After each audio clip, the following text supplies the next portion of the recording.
Kawal ng demokrasya! Tinig na hindi natitinan, kasama mo sa bawat laban, katotohanan ng sandigan.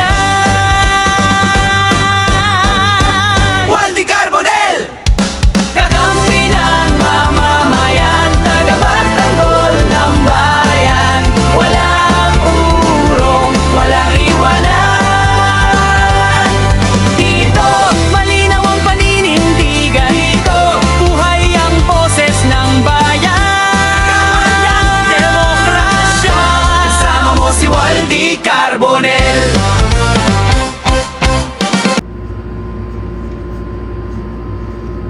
Allahu Akbar. Bismillahirrahmanirrahim. Alhamdulillah Rabbil Alamin. Isang mapagpalayang araw po sa atin lahat mga kaibigan. Ito po ang Kawal ng Demokrasya, Waldy Carbonell. Ang ating po ngayong pag-uusapan ay kung paano ang buong bansa natin ay para pong naisilid ng mga masasamang tao sa maleta. Kanina, may kamag-anak po tayo ng galing sa ibang lugar at ako po ay naatasan na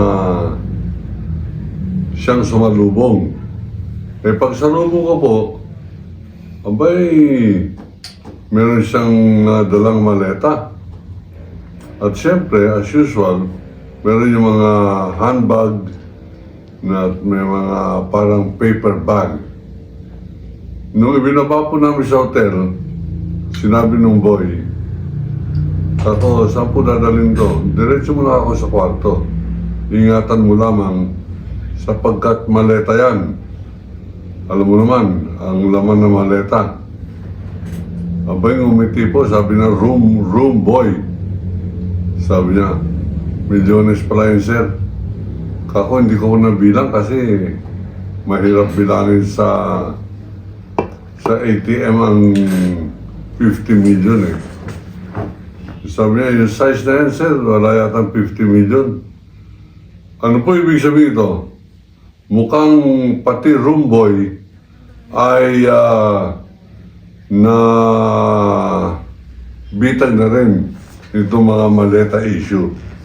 Ngayon, ito po papag-usapan natin sapagkat nagkataon naman na tayo po ay may pinag-aralan, marunong po tayo mag-analisa at tayo po naman ay handang makipagsukatan dyan sa mga naggagaling-galingan ng mga orador kuno dyan po sa Senado ng Pilipinas. Abay, nag-walk out yung minority. No minority pa lang sila Lacson at saka yung iba pang matitino na mga senadores natin. Yung isang iglesia ni Kulapo, ang sabi niya, abay, nagsenador sila tapos takot sa debate. Bakit sila mag-walk out? Dapat makipag-debate sila. Hindi po debate ang usapan doon. Ang usapan, gusto nila Marcoleta na magbutuhan sa issue. Samantalang ito ay dapat dinidiscuss muna. Illegal po ba yung walkout? Hindi. Yan po ay strategy. Yan po sa mga parliamentary exercises. Sa general, sa buong mundo na nag-adapt ng parliamentary procedure, yung Robert's Rule of Order ang siya pong sinusunod. Yan po sa aming eskwelahan nung araw sapagkat miyembro po ako ng Student Council at saka ng debating team ng FEU. Meron po kami handbook kung tawagin po ay Orindain, Tony Orindain Book on Parliamentary Rules. Sa Senado, meron po silang Senate Rules. Diyan po nakasaad din yung mga precedences of motion na kung pinakamataas na precedence po niyan, kaya maraming mga nagdudulong-dulungan kasama na si Loren Legarda, makinig kayo mabuti. Kahit na anong parte ng diskusyon, Una, bakit tayo merong kailangan order of business? Ang ibig sabihin yan, order of business, hindi ka umu-order ng minudo. Order, ang ibig sabihin yan ay ano ang sunod-sunod na mga pag-uusapan. Order of business. Pag ikaw ay nandun tayo sa item number 1, papag-usapan halimbawa yung majorya, at ikaw ay nakaisip at nag-Robin Padilla ka, nagsalita ka, ang presumption, kaya mali dyan ang presumption eh. Ang presumption ay pagbigyan. Ang philosophy ng Senate, pagbigyan natin na lahat ay mapakinggan. Mali. Dapat matuto ang senador dyan po sa decorum. Ano po ang decorum? Tamang pagkilos. Tamang pagkilos ng bawat isa. Decorum. Dapat marunong po ng decorum. Mapapatawad natin itong si Robin Padilla nung sila ay dinidebate niya si Kiko Pangilinan. Singit siya ng singit. Mali po yan. Out of order siya yan. Hindi na po kinall out of order kasi pag sinabing, what is your point of order? The gentleman is out of order. Mapapahiya ka. Ang sinabi na lamang ni Kiko Pangilinan, I still have the floor. You let me finish. Tuloy pa rin si Robin Padilla. Inulit niya. I still have the floor. Nilakasan niya. Naggalit si Robin Padilla. Huwag mo ko sinisigawan. Hindi mo ko pinapakain. Talagang kantubo ito. Dapat to. Hindi siya senado sapagkat hindi siya sibilisado. Ganun pa man, hindi yan po ang pag-uusapan natin. Ang pag-uusapan po natin ay kung paano nasadlak tayo sa maleta. We have been held hostage by the maleta scam. Napamalita tuloy sapagkat ang maleta ko ay galing po sa Kabisayaan, mga kaibigan. Ito po ang malita ko ay akin po mamaya ay ibubulgar. Pero kung meron po kayong calculator para po sa milyones, abay paghati-hatian po natin itong naging hostage po tayo. Para po ba hindi na tayo makawala dyan po sa issue ng maleta. Ipapaliwanag ko po sa inyo kung anong pananaw ng isang veteranong journalist dito po sa strategy na ito. Ito po ay, ang tawag dito ay bahagi ng demolition PR. Ano po ibig sabihin ng demolition? Paninirang puri, paninira ng issue, pagdilihis ng atensyon tungo po sa isang bagay na nais po nila mangyari. Sino po mga nagdilihis? Abay, ang aking pong pagbasa ng mga pangyayari at nakita ko sa aking sariling mata nung kukuyugin po ako ng mga Muslim na hindi edukado dyan po sa harapan ng Senado.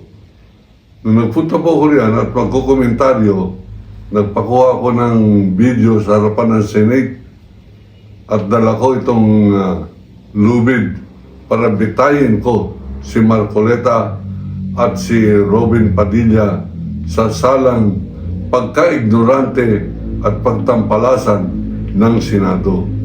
Bababuyin ang Senado na ultimong si Bato de la Rosa na pugante na bulsa ng napakalaki ng pera dahil sa hindi niya pagpasok ng 6 na buwan. Abay, 11 kamag-anak niya ay staff pala, binabayaran ng Senado para maging chief of staff, driver, bodyguard, filing clerk, kung ano-ano, at matataas po ang sweldo nila. Si Bato de la Rosa, ang sweldo, kasama po ang kanyang expenses, kanyang driver, gasolina at lahat, 1,307,000 pesos a month. 6 na buwan siyang nagtatago. tuloy ang sweldo at gagamitin pa sana yung bahay ng mga bakasyonan ng senador doon po sa Camp John Hay, Baguio City. Abay, nagtatago siya tapos ang kanyang paniniwala na pagka nandiyan ka sa poder ng Senado ay ikaw ay above the law, hindi ka pwedeng hulihin. Ngayon, ano po yung strategy rito? Ang strategy po rito ay para magkaroon ng critical mass. Ano ba ibig sabihin ng critical mass? Yung pong maraming tao na sasakyan ng military. Meron po mga militaring na-recruit yung mga dating tauhan ni Duterte. Binigyan ng pera ng malaki ni Duterte nung araw. Binigyan uli ng pera malaki ni Chavit Singson. Ang budget ay galing po sa China. Ano po ang nais ng China? Ang nais ng China ay ma-regularize na ang politika sa Pilipinas. Ano ibig sabihin na ma-regularize? Mawala na yung bangayan at magkaroon na tayo ng isang matibay na president. Ang sino po ang matibay na president sa kanilang pag-aakala? Tulad po ng aking mga nire-report sa inyo, meron po tayong magandang contact, malalim na contact sa Beijing. Isang international journalist, marunong magsalita ng Mandarin, marunong magsalita ng Tagalog, magaling mag-English siyempre, magaling mag-Kastila. Katunayan, siya ay naging international correspondent ng pinakapopular na newspaper and radio network sa Spain, yung pong El Debate. Kontak ko po yan. Pareho po kaming magkatabi nung binobomba ang aming hotel diyan po sa Baghdad noong 2003. Isa po tayong Pilipino nag-cover ng Baghdad War. Nagtungo po ako dyan bilang isang producer host ng aking sariling programang ini-air ng ABS-CBN News Channel. Yung po kanilang cable news, ANC Cable News. Ang pamagat, nasa Google po yan. 45 Minutes with Waldy Carbonell. Ganun pa man, dahil po sa aking contact na yan, ang nagtitip sa akin, ang gusto at ang palagay nilang magiging presidente anytime now ay si Sara Duterte.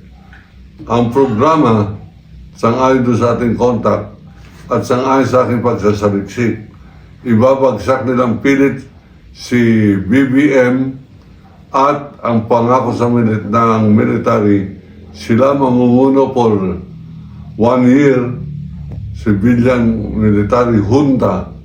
Ano po ibig sabihin ng junta? Hindi po yung kwentuhan. Yan ay grupo ng mamamahala, collective leadership. Hindi lamang isa ang magpapatakbo ng Pilipinas, kundi isang grupo, military junta. Pero ang totoo, ipapairali ng Supreme Court. Papairali ng Supreme Court, mga kaibigan, ang ating pong batas. At sa batas, pag bumagsak si Marcos, siya ay napabagsak o siya ay na-assassinate, napatay si Marcos, si Lisa at saka si Romualdez ng puwersa ni Sara. Constitutionally, si Sara magiging Pangulo. Yan po ang programa nitong maleta-maleta na ito.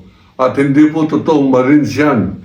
Pero sino po ang makakapagpigil para tawagin nilang Marines?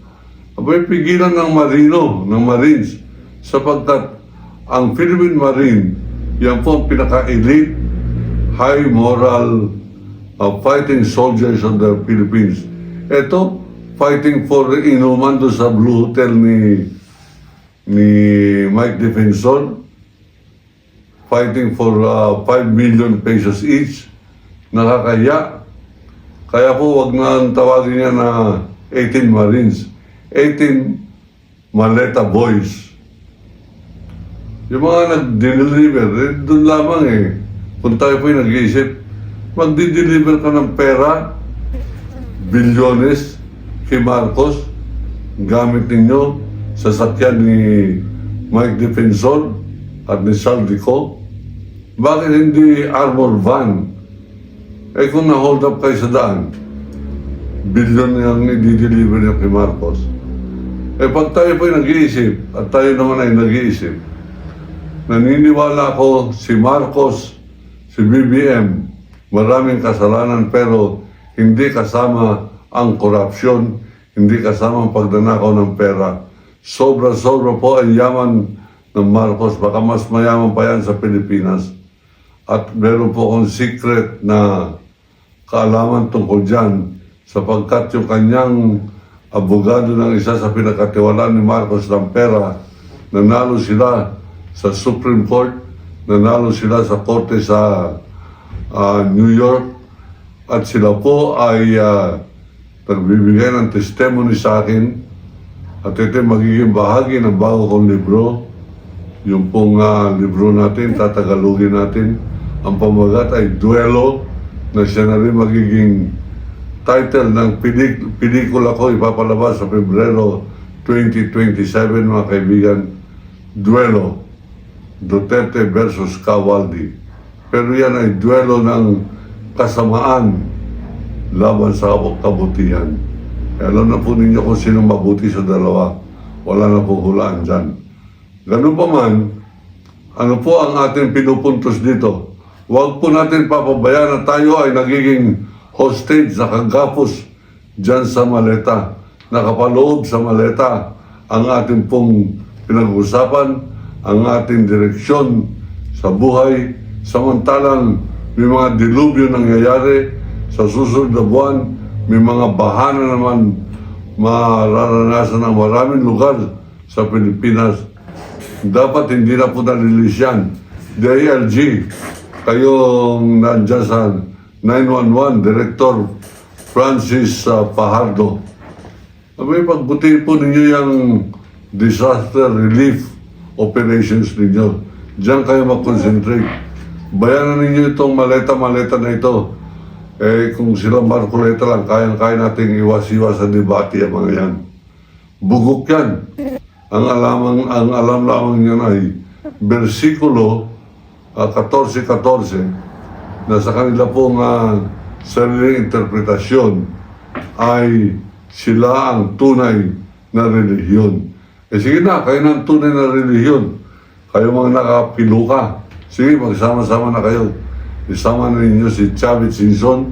Isama na ninyo yung inyong alipones na si Mike Defensor, na dating congressman ng Quezon City. Yan si Chavit Singson. Yan po mga may pakanan yung maleta boys na yan. Mans Carpio.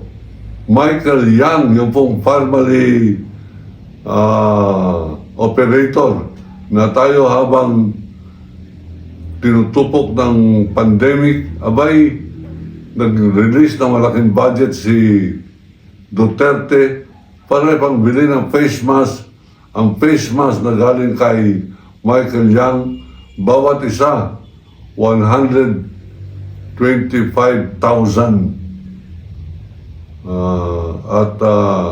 Nagreklamo yung mga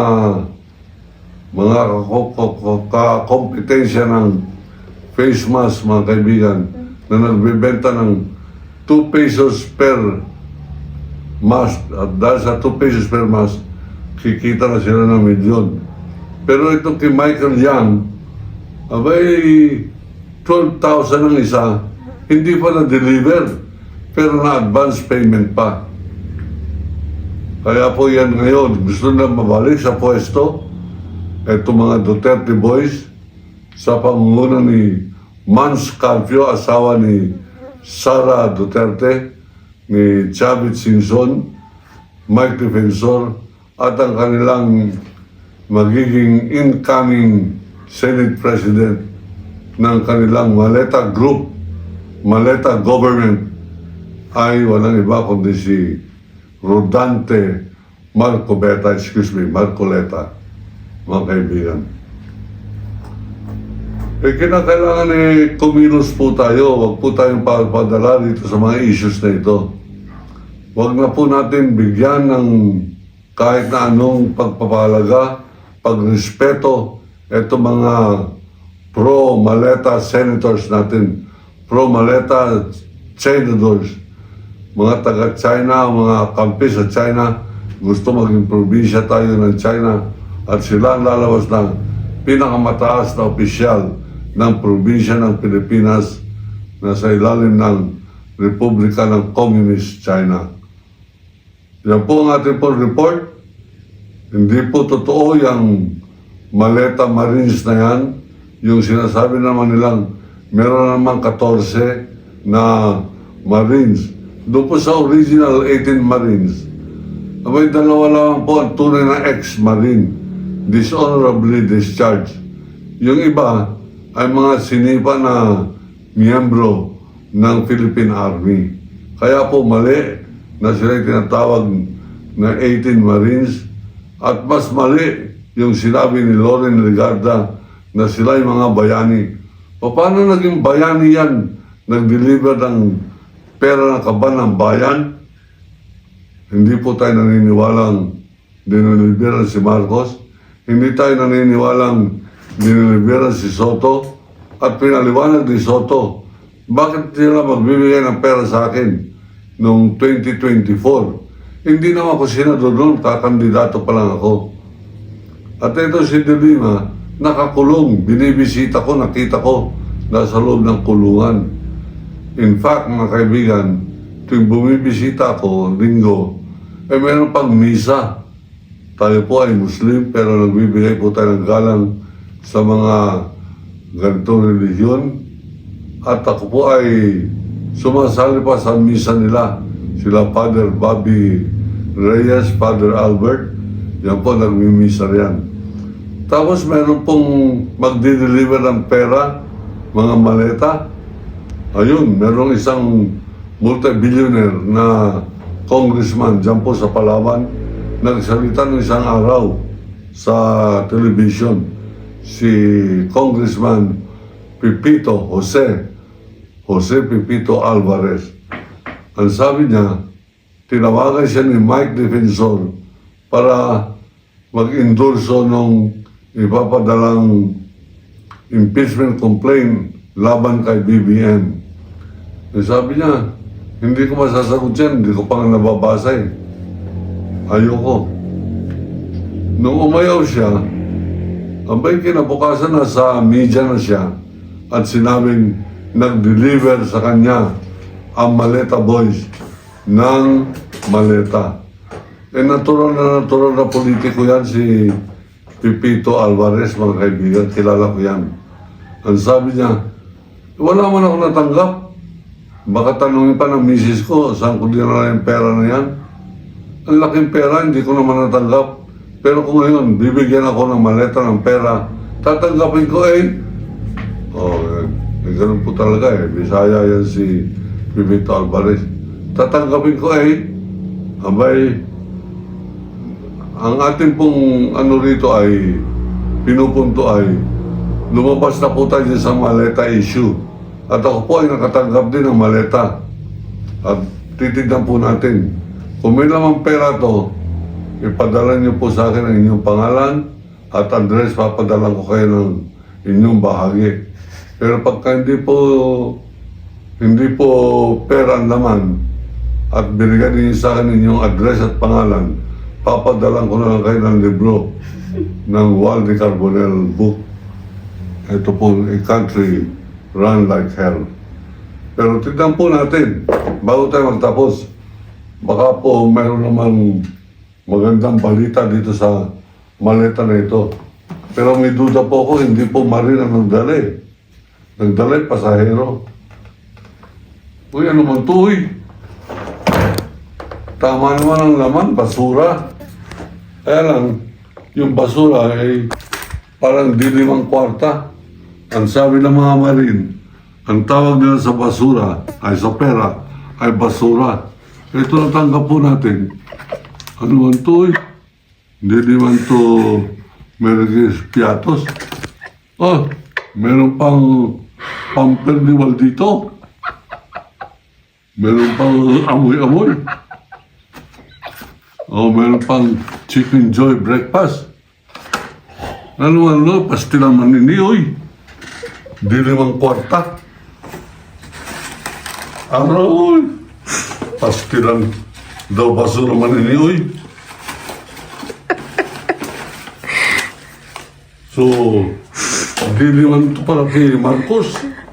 Di naman ito tanggapin ni Ruben Padilla, oy. At di ko rin tanggapin. Hindi natin maintindihan bakit itong pamper ni Waldito nandito. Matatawa naman si Sherry nito at si Ciaro.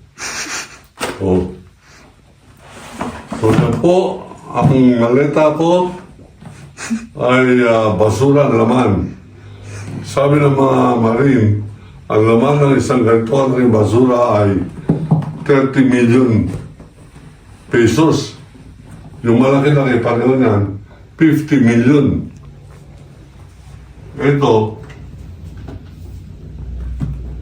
daw magkasinsize man sila. Sumalita na lamang ay pagbili na sa kayo para maging pira. Yan po mga kaibigan, ang ating pong paninindigan at pahayag sa araw na ito. Meron po tayo natanggap na maleta pero ang balita, basura ang laman. Ito po ay totoong basura, hindi po fake. Pag ang laman ay milyon, fake na basura yon. Sana napadalan tayo ng fake na basura, oy. Okay, tayo po ay magtatapos sa puntong yan. Sorry, magpadala pa rin po kayo ng inyong pangalan at delivery address. Ang ipapadala ko po sa inyo ay hindi basura. Ipapadala ko sa inyo ay aking libro na naglalaman ng Crimes Against Humanity ni Rodrigo Roa Duwag Pangit Duterte. Ang author po niyan ay ako, Waldy Carbonell, cute boy. Waldy Carbonell, ayan po. Papadalan ko po kayo ito. At sapagkat magpapadala rin po kayo ng bayad, 1,000 po ang isa nito. Magkakaroon po ng special dedication. Ibig sabihin, nung nabili ninyo ang libro, sa opisina ko po nang galing at ako ay buhay pa nung binili ninyo. Okay, hanggang dito na lang po tayo. Ako po si Waldy Carbonell. Hindi man ako mag-thank you doon sa nagpadala ng malita, oy, na amang pamper na gamit sa loob, kabasuran Jollibee. Ako po si Waldy Carbonell. Dili ka magtawa-tawa man dyan, oy. Ako po si Waldy Carbonell, nagsasabing iniibig ko ang Pilipinas. China, layas!